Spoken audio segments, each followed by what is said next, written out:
বাংলাদেশে নবনির্বাচিত সংসদ সদস্য ও মন্ত্রিসভার শপথ অনুষ্ঠানে যোগ দিতে ঢাকায় আসছেন ভারতীয় প্রতিনিধি দল। এতে দেশটির প্রতিনিধিত্ব করবেন পার্লামেন্টের স্পিকার ওম বিড়লা ও পররাষ্ট্র সচিব বিক্রম মিশ্রি।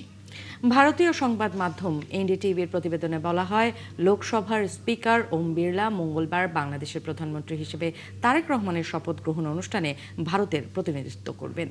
অনুষ্ঠানে ভারতের প্রধানমন্ত্রী নরেন্দ্র মোদীকে আমন্ত্রণ জানানো হয়েছিল, তবে মুম্বাইয়ে পূর্ব নির্ধারিত কর্মসূচি থাকায় তিনি উপস্থিত থাকতে পারছেন না। বিড়লার অংশগ্রহণ প্রসঙ্গে ভারতের পররাষ্ট্র মন্ত্রণালয় জানায়, এই গুরুত্বপূর্ণ অনুষ্ঠানে স্পিকারের অংশগ্রহণ বাংলাদেশ ও ভারতের জনগণের মধ্যে গভীর ও স্থায়ী বন্ধুত্বের প্রকাশ।